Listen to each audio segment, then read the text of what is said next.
banyak dari saudara yang kemarin ikut ibadah perayaan ulang tahun? Boleh lambaikan tangan saudara, kita boleh kasih tepuk tangan. Berapa banyak yang setuju dengan saya? The fire is getting bigger. Apinya dinyalakan kembali. Dan hari ini saudara, saya akan berbicara tentang yang namanya the fire in Jerusalem. Api di Yerusalem. Tahukah saudara bahwa api yang menyala dalam hidupmu hari ini adalah karena ada orang-orang yang tidak menyerah untuk menjaga apinya. Dan itu dimulai dari Yerusalem. Dari Yerusalem api itu dinyalakan, mereka tidak menyerah, mereka terus menjaga api itu. Dari Yerusalem api itu dibawa ke Yudea. Yudea mereka tidak menyerah. Mereka memastikan api itu terus menyala. Dari Yudea dibawa ke Samaria. Dari Samaria api itu terus menjalar. Sebagian mereka pergi ke daerah yang saudara kenal sekarang dengan Eropa. Lalu berjalan lagi ke Amerika, berjalan lagi. Api itu ada atas hidup saudara. Izinkan saya mengatakan ini, kita punya tanggung jawab. Api itu tidak pernah boleh berhenti sampai kita. Api itu harus terus dinyalakan. Sampai nyalanya terus dibawa ke ujung bumi. Kita bersama-sama mempersiapkan kedatangan Yesus Kristus yang kedua kalinya, saudaraku. Itu sebabnya hari ini saya akan mengajak saudara melihat the origin, the starting point dari api itu. Apa yang terjadi di balik kisahnya. Dan saya berdoa ya saudara, dari situ kita kembali diingatkan momen anniversary. Seberapa panas sih kita sekarang ini? Bukankah mudah saudara menyala di awal, tapi mempertahankan sampai akhir? Bukankah mudah dan itu baik saudaraku, nothing wrong with it, you start well. Tapi doa saya, you finish well, you finish strong. Itu yang saya doakan dalam kehidupan saudara. Kita lihat yuk, dimulai dari Lukas pasalnya yang ke-24, ayatnya yang ke-13 sampai ayatnya yang ke-18. Kita lihat saudaraku. Pada hari itu juga 2 orang dari murid-murid Yesus pergi ke sebuah kampung bernama Emmaus, yang terletak kira-kira 7 mil jauhnya dari Yerusalem. Berhenti sampai di situ saudaraku. Saya tertarik dengan kata-kata ini, pada hari itu juga. Ketika saudara membaca Alkitab, jangan langsung dibaca terus ya saudaraku. Jangan cepet-cepetan baca. Karena kadang kalau kita tidak hati-hati saudaraku, ada berlian-berlian, permata-permata berharga yang kita bisa dapatkan loh. Dari setiap ayat itu. Ayat ini berkata pada hari itu juga. Hari yang mana? Pada hari itu apa sih yang terjadi? Kita lihat ya saudaraku. Untuk kita melihat, saudara balik sedikit. Kita naik di Lukas 24 pasal yang sama. Tapi bagian atasnya. Ayat pertama sampai ayat yang kedua. Kita lihat. Tetapi pagi-pagi benar pada hari pertama minggu itu. Apa yang terjadi saudaraku? Mereka pergi ke kubur membawa rempah-rempah yang telah disediakan mereka. Siapa mereka ini? Para wanita, saudara. Mereka mendapati batu sudah terguling dari kubur itu. Dan setelah masuk mereka tidak menemukan mayat Yesus. Jadi ayat tadi berbicara pada hari itu juga hari yang mana, saudara? Kebangkitan Yesus. Sekarang saudara mengenalnya sebagai Paskah. Ternyata saudara di hari itu para wanita mereka datang ke kubur Yesus. Dikejutkan ketika mereka mendapatkan bahwa kubur itu sudah kosong. Tapi amazingly bukan hanya kubur itu kosong. Para wanita ini berjumpa dengan seorang malaikat yang mengabarkan kepada mereka Yesus sudah bangkit. Saya ingin mengajak saudara membayangkan situasi pada saat itu saudaraku. Para murid pada saat itu mereka sedang ada di dalam keadaan yang kacau. Mereka tercerai-berai. Mereka ketakutan. Sejak Yesus disalib, apa yang menjadi satu-satunya pengharapan mereka? It's gone. Hilang. Lenyap saudaraku. Mereka tidak tahu lagi apa yang harus dikerjakan. Dan tentu saja bersamaan dengan semuanya itu sangat banyak murid yang apinya padam. Bisa kebayang ya saudara, situasi yang terjadi, that's what happened.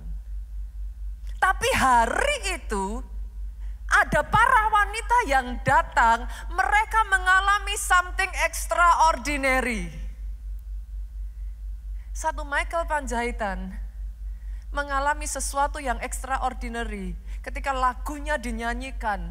39 orang yang mengalami hal yang sama, mengalami mujizat saudaraku. Hari itu wanita ini berjumpa dengan malaikat yang mengabarkan there is hope. Dan tiba-tiba api mereka dinyalakan saudaraku.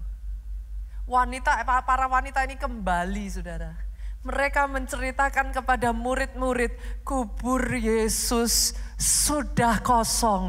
Bolehkah saya tantang saudara hari ini? Jangan hanya datang sekedar ke gereja saudaraku. Alami Yesus. Alami Yesus.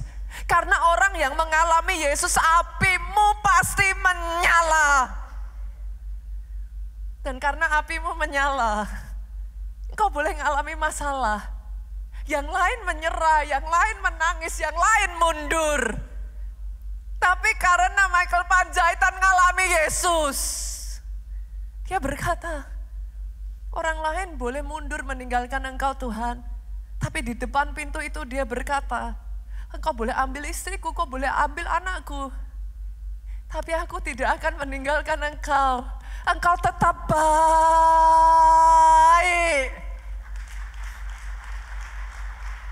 Dan karenanya dari satu orang api dinyalakan. Api bergerak, api tidak berhenti. Pastikan dari mulutmu saudaraku, kesaksian itu mengalir. Pastikan dari mulutmu selalu ada pujian diangkat di hadapan Tuhan. Bukan mulut yang memadamkan api, tapi dari perkataanmu api dikobarkan kembali. Boleh saya dengar amin yang paling keras dari tempat ini? Boleh tepuk tangannya yang paling meriah buat Yesus Tuhan kita. Dari kejadian itu saudara bisa membayangkan ya, when that's happened to you, saya percaya saudaraku, kesaksian-kesaksian itu muncul karena saudara ngomong dalam hati saudara. Saya masih ingat sekali tadi yang disampaikan oleh Bro Michael. Bukannya dokter salah, but I believe that the Jesus, tangannya yang bekerja.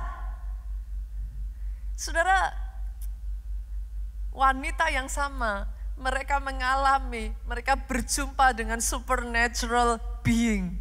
Mereka cepat-cepat pergi saudaraku.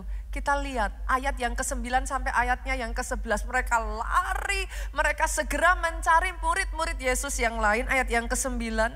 Dan setelah mereka kembali dari kubur, mereka menceritakan semuanya itu kepada ke-11 murid dan kepada semua saudara yang lain. Yuk ayat 10 kita baca saudaraku 23. Perempuan-perempuan itu ialah siapa? Maria dari Magdala dan Yohana dan Maria ibu Yakobus dan siapa saudara? Perempuan-perempuan lain juga yang bersama-sama dengan mereka memberitahukannya kepada rasul-rasul. Dikasih tahu kepada siapa saudara? Garis bawahi ya. Rasul. Garis bawahi itu. Rasul. Ayat 11 yuk sama-sama kita baca. 23. Tetapi bagi mereka perkataan-perkataan itu seakan-akan omong kosong dan mereka tidak percaya kepada perempuan-perempuan itu. Ayat 11 ini disturbing buat saya saudara. Kalau ada orang yang paling mengenal Yesus, saya rasa loh saudaraku, siapa lagi kalau bukan murid-muridnya? Saudara bisa menangkap yang saya katakan? Kalau ada orang yang tahu apa yang Yesus sanggup dan tidak sanggup lakukan, saya rasa yang terdekat dengan Yesus murid-muridnya. 3,5 tahun loh saudaraku, mereka tidur, makan, tinggal, berjalan, beraktivitas bersama dengan Yesus. 3,5 tahun, kurang apa? Mereka melihat pada saat Yesus membangkitkan anak muda dari Nain. Mereka melihat pada saat dia mengaduk-aduk lalu kemudian menempelkan lumpur itu, saudaraku, ke mata orang buta dan orang buta itu melihat. Mereka ada di sana pada saat Yesus mengusir setan dari tubuh orang gila. They see all. They see all. Perhatikan poin saya ini, saudaraku. Kalau murid Yesus yang sudah mengalami semuanya itu bisa mendengar perkataan para wanita dan mereka berpikir itu omong kosong. Gimana kita ini, saudaraku? Yang mengerti katakan amin. Bagaimana nasibnya dengan kita, kan gitu, saudara. They see it. Mereka bukan melihat kata orang loh, saudaraku. Mereka bukan mendengar khotbah seorang pendeta loh. No. They see it with their own eyes. Tapi ketika para wanita itu datang kepada murid-murid, Alkitab mencatat, mendengar perkataan wanita itu, murid-murid menganggap itu omong kosong. This is my point. Engkau boleh kenal Yesusmu ya, tapi kalau apimu padam, imanmu hancur, saudara. Engkau boleh pergi ke gereja seperti ini, kau boleh pelayanan, you can do whatever that is. Tapi kalau apimu padam, minggu lalu kita belajar, 5 gadis bodoh, 5 gadis bijaksana, dua-duanya sama. Apa yang membedakan? Api mereka menyala di awal. Apa yang membedakan? Mereka sama-sama heading toward perjamuan kawin anak domba. Apa yang membedakan? Mereka sama-sama tertidur loh di tengah keadaan yang penantian yang panjang. Maaf saudaraku, saya harus mengatakan ini. Bukannya orang yang berseru-seru Tuhan, Tuhan yang akan masuk ke dalam kerajaan surga. Maaf kalau apa yang saya katakan keras, saudaraku. Tapi hanya orang yang bertahan sampai pada kesudahannya. Dia yang masuk ke dalam kerajaan surga. Dan whether or not 5 gadis bijaksana dan 5 gadis bodoh ini bisa masuk, ditentukan apakah apinya masih menyala. Come on.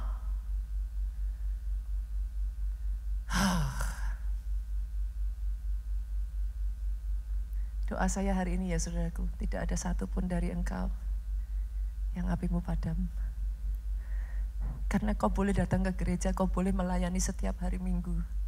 Pada saat apimu padam, the moment the fire is gone, matamu menjadi buta. Engkau tidak bisa lagi melihat hal-hal rohani. Engkau kehilangan pengharapan. Engkau tidak punya kekuatan lagi untuk berjuang. Engkau tidak punya keberanian untuk berharap sekali lagi.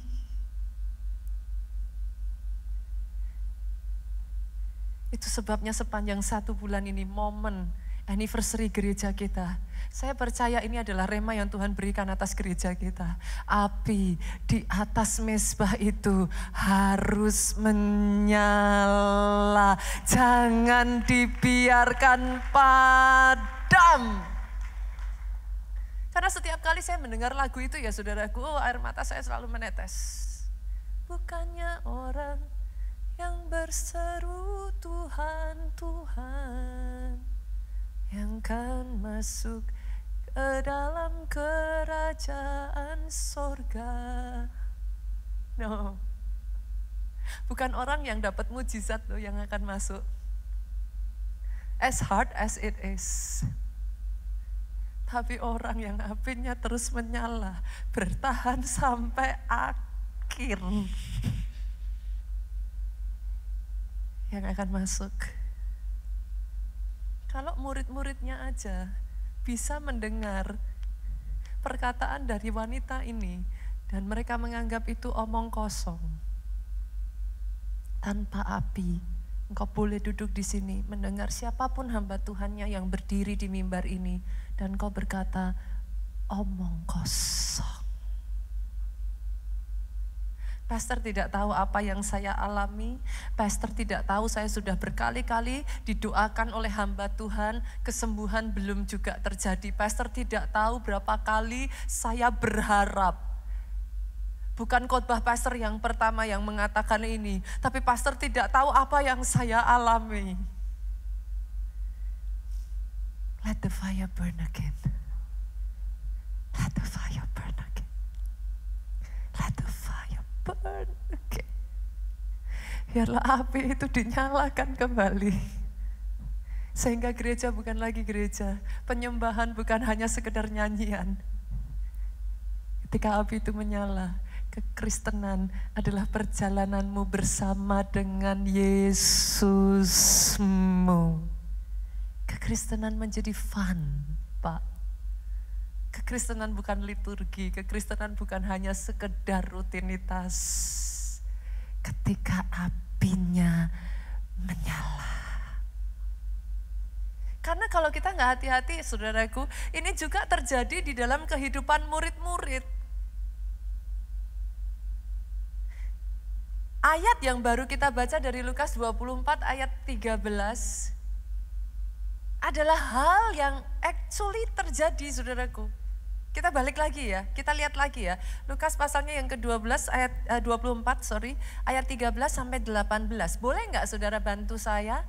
Saya baca ayat 13, saudara baca 14 ayat yang genap.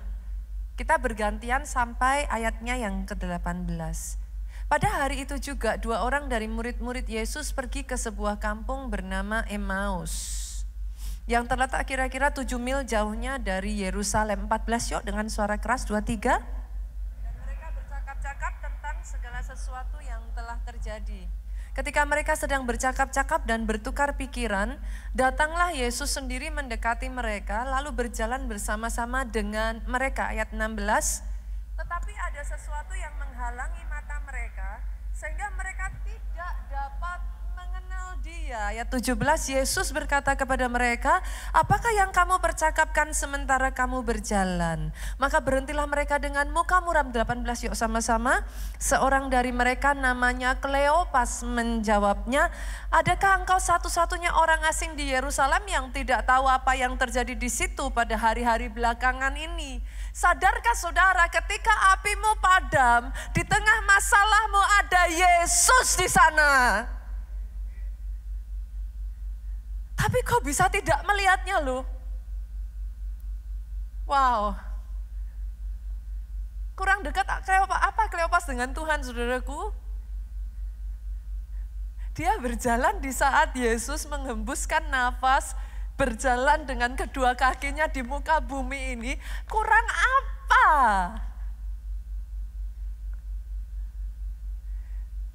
Tapi di tengah penderitaan itu, di tengah kedukaan itu, Yesus berjalan bersama dengan mereka. Alkitab mencatat, somehow mata mereka seperti tertutup.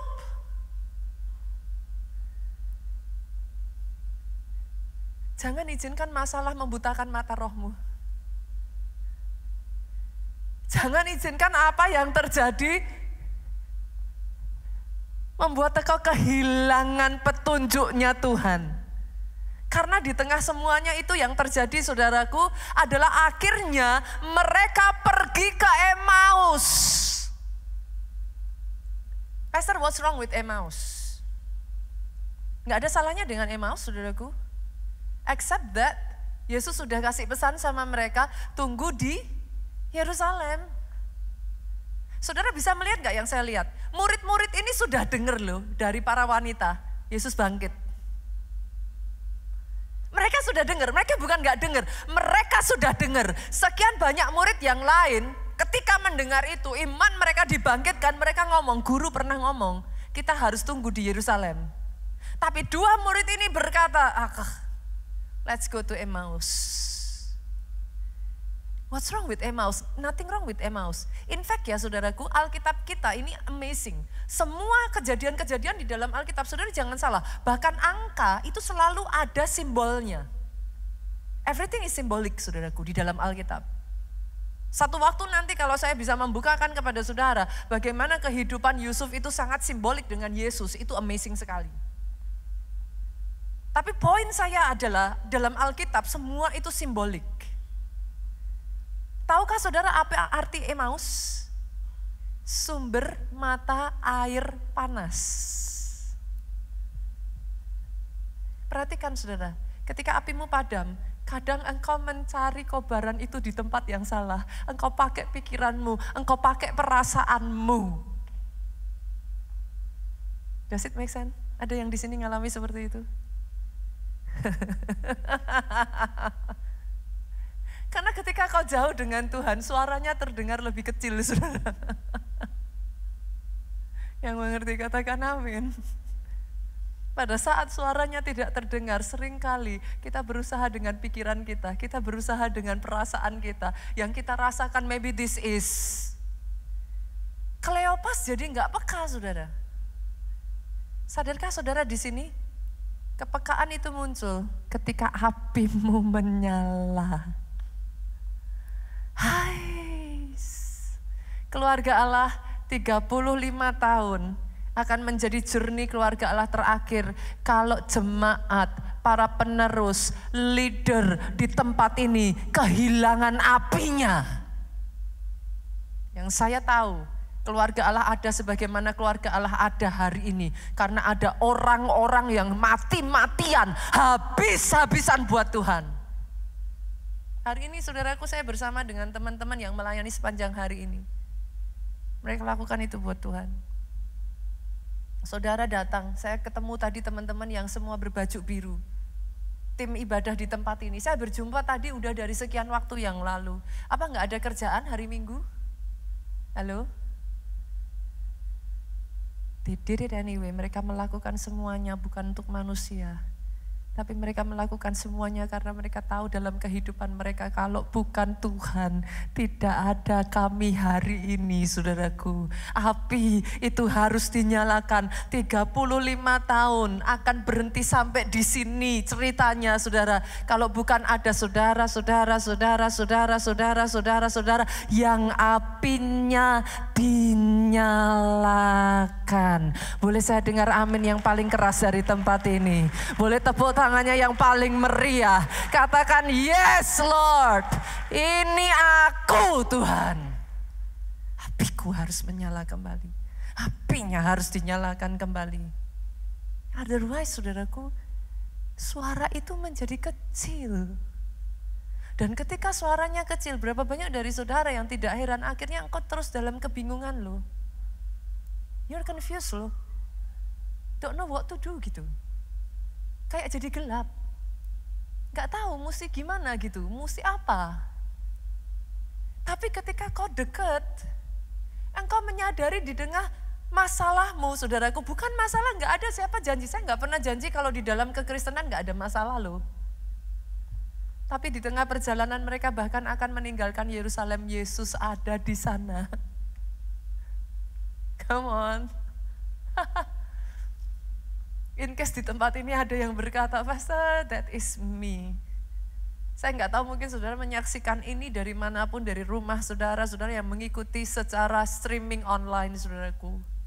If that is you, bahkan di tengah pelarianmu, Yesusmu ada di sana. Dia berjalan mendampingi engkau. Dia tidak meninggalkan engkau.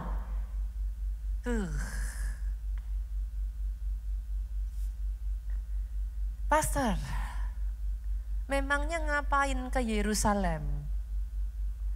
Ada apa sih di Yerusalem? Kenapa Yesus berpesan dengan semua keadaan yang kacau, dengan semua keadaan yang membahayakan, Yesus bisa suruh murid-murid pergi loh, saudaraku. Karena tinggal di Yerusalem itu very risky. Oh, sangat resiko, saudara. Masih ada kemungkinan besar mereka akan ditangkap. Itu kita nggak pernah tahu pergolaannya berlanjut seperti apa, saudara. Apakah sudah cukup sampai Yesus yang disalib atau next incarannya kan ya siapa lagi, saudara? Murid-muridnya kan. Jadi staying in Jerusalem itu sangat risky. Terus kenapa stay in Jerusalem? Kita buka ya. Kisah Rasul pasalnya yang pertama, ayatnya yang keempat. Yuk kita lihat. Kenapa staying in Jerusalem? Kisah Rasul pertama ayatnya yang keempat sampai ayatnya yang kelima.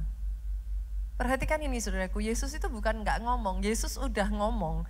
Pada suatu hari ketika ia makan bersama dengan mereka. Siapa ia? I-nya besar loh saudaraku. Siapa ia? Yesus. Makan bersama dengan mereka, ia melarang mereka meninggalkan Yerusalem. Dan menyuruh mereka apa? Tinggal di situ menantikan janji Bapa yang demikian katanya, telah kamu dengar daripadaku, sebab Yohanes membaptis dengan air, tetapi tidak lama lagi kamu akan dibaptis dengan Roh Kudus.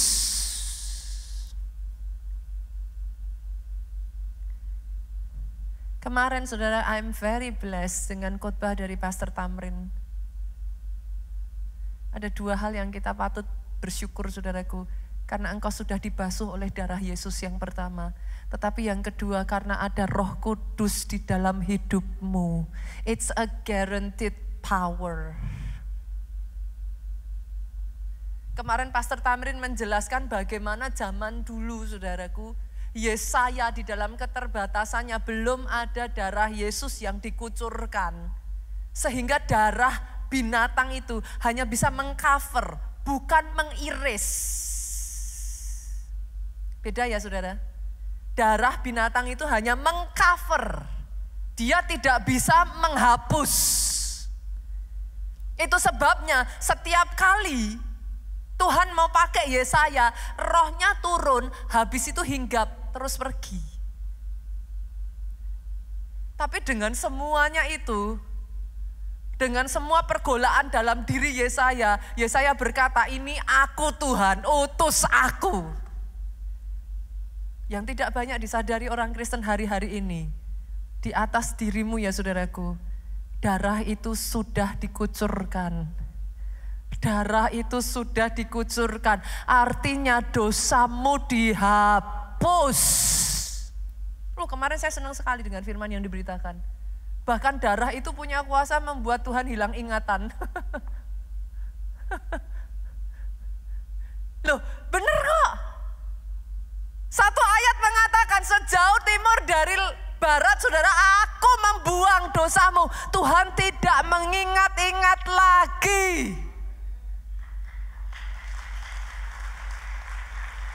Darah itu membuat Tuhan memutuskan apapun yang kau lakukan di masa lalumu, erase. And because of that, jangan lupa saudaraku, and because of that, ada the second powerful thing, roh itu bisa masuk dan tinggal dalam hidupmu. Wah, that is powerful. Yesaya dan nabi-nabi besar itu, mereka nggak bisa saudara. Alkitab selalu mencatat, roh itu hinggap terus pergi. But now with you, Alkitab mengatakan, bukankah tubuhmu adalah bait Roh Kudus? Tempat di mana Roh Kudus tinggal? Oh, saya senang sekali dengan firman yang diberitakan kemarin. Kalau saudara punya rumah yang saudara sukai, rumah yang saudara cintai, dan rumahnya kosong, rumahnya kotor, bukan kosong saudara, kotor. Kemarin Pastor Tamrin katakan, saudara buang tuh rumah. Saudara tinggalkan tuh rumah, ganti rumah baru. What will you do? Rumah itu dibersihkan. Saya kemarin so blessed dengan firman. Dan dia punya pembersih paling powerful. Namanya adalah darah anak domba. Dia membersihkan engkau. Jangan izinkan iblis mengintimidasi engkau dengan masa lalumu. Dia tidak akan pernah membuang engkau. Jangan izinkan iblis menarik engkau sehingga Tuhan gak bisa pakai hidupmu karena masa lalumu. Kalau toh rumah itu kotor, izinkan dia membersihkan kembali dengan darahnya. Karena the moment saudaraku roh itu turun, kita lihat ya apa yang dia kerjakan. Kisah Rasul 2, yuk kita lanjut lagi saudaraku. Kisah Rasul 2 ayatnya yang pertama sampai ayatnya yang kedua. The moment darah itu menebus. Ketika tiba hari Pentakosta, semua orang percaya berkumpul di satu tempat. Lihat ini saudara. Tiba-tiba turunlah dari langit suatu bunyi seperti tiupan angin keras. Yang memenuhi seluruh rumah di mana mereka duduk. Saya senang sekali pembukaan dari ayat ini. Memenuhi seluruh rumah. Tidak peduli dimanapun engkau. Dia memenuhi seluruh rumah. Dan tampaklah kepada mereka lidah-lidah seperti nyala api yang bertebaran dan hinggap pada mereka masing-masing. Karena engkau sudah ditebus, itu memungkinkan rohnya tinggal dalam hidupmu. Ketika ada rohnya, ada satu ayat yang mengatakan saudara, roh itulah yang menjadi meterai pada saat nanti saudara masuk ke dalam kerajaan surga. Dan sadarkah saudara, ketika roh itu tinggal di dalam hidup saudara, roh itu kudus. Dia akan menguduskan satu rumah. Roh itu powerful, maka hidupmu tidak lagi powerless. Engkau tidak menghadapi masalahmu dengan powerless. Ada kuasa. Yes, engkau bisa berdiri dengan teguh dan engkau bisa berjalan di dalam kuasa. Nah, ini yang saya mau tarik saudara ya. Itu semua terjadi di loteng atas Yerusalem, saudaraku. Buat saya, saudaraku, dari ayat ini ya, ada 3 ingredient ya, saudaraku. Revival terjadi pertama kali di Yerusalem. Yang pertama, orang percaya, seluruh orang percaya berkumpul di sana. Ingredient pertama, jangan remehkan itu, saudaraku. Ingredient yang kedua, angin Roh Kudus itu berhembus. Ingredient yang ketiga, api. 3 ingredient ini ya saudaraku adalah ingredient toward revival. Sebentar lagi saudara, kita ini memasuki UC, Unlimited Conference di Kota Solo. In case sebagian dari saudara yang tanya, Pastor ngapain sih susah-susah kami datang ke Solo, kan jauh. Dari Jakarta, boleh kita kasih tepuk tangan 400 orang berangkat ke Kota Solo, saudaraku. Belum terlambat. Tadi pagi masih ada yang tanya sama saya, Pastor, saya mau ikut ke Solo, saya mau ke UC. Apa masih bisa? Masih bisa. Masih bisa. Pulang dari tempat ini, saudaraku keluar di sana ada ICM di sisi kiri, saudara tanyakan kepada teman-teman info center. Saya ajak saudara datang. Kenapa? Bukan mengkultuskan kota manapun, no. Tapi jujur saudaraku, Solo itu mengingatkan saya akan Yerusalem. Dari sanalah semua dimulai. Tidak ada gereja Solo, tidak akan ada gereja di kota Jakarta ini, saudara. Tidak akan ada KA di Jakarta ini.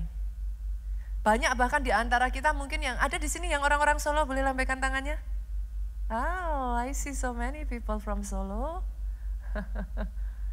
Kalau tidak ada gereja di Solo, tidak akan ada gereja di Jogja. Tuhan pakai kota Solo melahirkan orang-orang yang membawa api kegeraan itu. Bukan hanya di Solo, tapi sekarang ada di Jakarta. Pertanyaan saya loh saudaraku, apakah akan berhenti di Jakarta ini? Come on. Apakah akan berhenti di saudara? Come on. Doa saya dari Jakarta ini ya saudaraku, utara, selatan, timur, barat Jakarta, satu demi satu tempat yang tidak pernah mendengar, yang apinya masih padam. Ketika hadir saudara di sana, api itu dinyalakan. Tapi saya kembali saudaraku, the origin of fire, Jerusalem. Jujur ya saudara, berbicara tentang fire in Jerusalem, mengingatkan kita, mengingatkan saya pribadi akan gereja di Solo. Saya ajak beneran saudara, saudara yang masih memungkinkan ya saudara, atur waktu saudara, let's go. Karena saudara harus melihat cikal bakal dari gereja keluarga Allah itu dari apa. Jujur saudaraku, kalau ada satu hal yang paling saya kangen ini di kota Solo ya. Setiap kali saya masuk ke gerbang gereja Keluarga Allah di kota Solo, nanti Bro Michael juga akan bareng-bareng sama kita ke Solo saudaraku. Bro Andi juga akan sama-sama, Andi Ambarita juga akan bersama-sama dengan kita pergi ke Solo.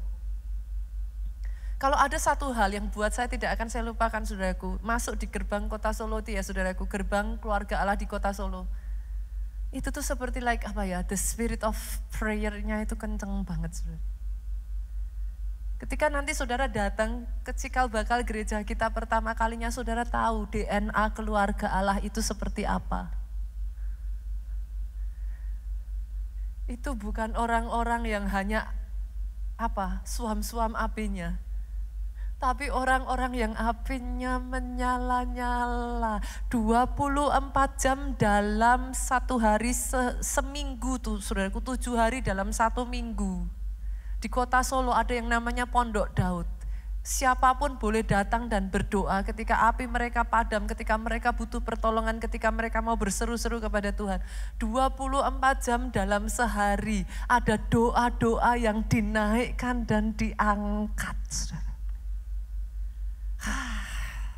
Itu kalau saya sudah masuk ya saudara, leleh itu saya udah nangis.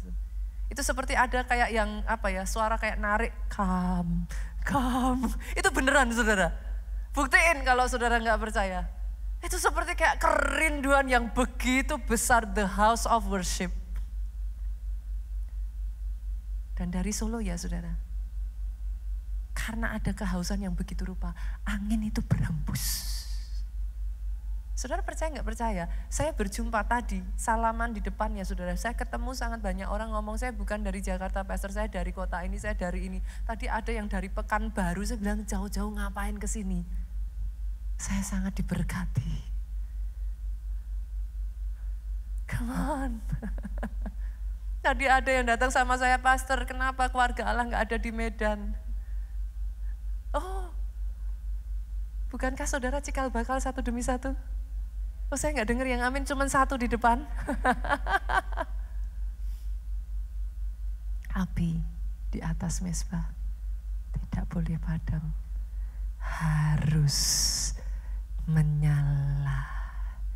Ketika ada orang yang berkumpul, ada kehausan, api itu mengalir, api itu angin itu berhembus, api dikobarkan saudaraku. Ada apa Pastor? Di Yerusalem, dengar ini saudaraku. Ini poin saya. Ulang tahun ke-35 ini Tuhan berikan kepada tema buat gereja kita Beyond Limit. Saya menantang, adakah orang-orang di tempat ini yang saya rasakan saudaraku, somehow. Hadiah yang Tuhan berikan untuk gereja kita. Akan ada orang-orang di tempat ini ya saudaraku yang dibawa Tuhan beyond your limit. Tahun ini ya akan ada sangat banyak yang memecahkan rekor. Saya nggak tahu apa yang saudara kerjakan, apa yang ada di tangan saudara. Tapi saya berharap tidak ada satupun yang puas dengan keberadaan saudara hari ini. Saya beberapa waktu yang lalu ditantang Tuhan hal itu saudaraku. Dan saya mulai again and again, saya mulai memecahkan rekor-rekor di dalam kehidupan saya. Saya tantang atas kehidupan saudara, beyond limit. Beyond limit. Beyond limit. Yang engkau sudah berkata kayaknya udah cukup Pastor. Yang engkau berkata kayaknya aku gak bisa membayangkan lebih besar lagi Pastor. Beyond limit. Yang engkau berkata Pastor kayaknya enggak, aku udah kerohanianku udah sampai di sini, mau lebih jauh seperti apa lagi Pastor? Beyond limit. Akan ada orang-orang di sini yang tangannya diurapi Tuhan, engkau tumpang tangan atas si sakit sembuh. Saya perkatakan bahkan pada saat engkau mengerjakan apa yang engkau kerjakan, mulutmu menyanyi, nyanyianmu dipakai Tuhan. Come on, beyond limit. Atas bisnismu saya berkatakan beyond limit. Engkau yang berkata Pastor kayaknya saya udah sampai mentok di sini. Akan ada hal-hal baru yang Tuhan sediakan buat engkau, yang membuat engkau berkata, apa yang tidak pernah timbul dalam pikiran, tidak timbul dalam hati, Tuhan sediakan buat orang yang mengasihi Dia. Jadi atas kehidupanmu. Saya boleh mengundang pemain musik untuk maju ke depan, worship leader, singer. Boleh gak sih saudaraku di momen ulang tahun anniversary ini, kita persembahkan hidup kita. Hidup yang semakin menyenangkan hatinya. Hidup yang semakin menyukakan Dia. Boleh bangkit berdiri jemaat Tuhan. Yesus Tuhan. Yesus Tuhan, Yesus Tuhan, Yesus Tuhan, Yesus Tuhan. Menyenangkanmu, Yesus.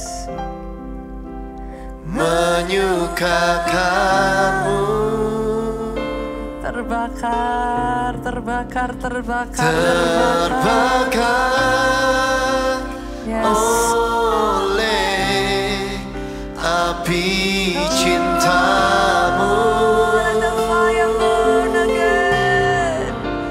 Menyenangkanmu, Yesus, Yesus, Yesus Tuhan. Menyukakanmu, Yesus Tuhan. oh Yesusku, bawaku dekat di hatimu. Sama-sama katakan saudara. Sama-sama katakan. Sekali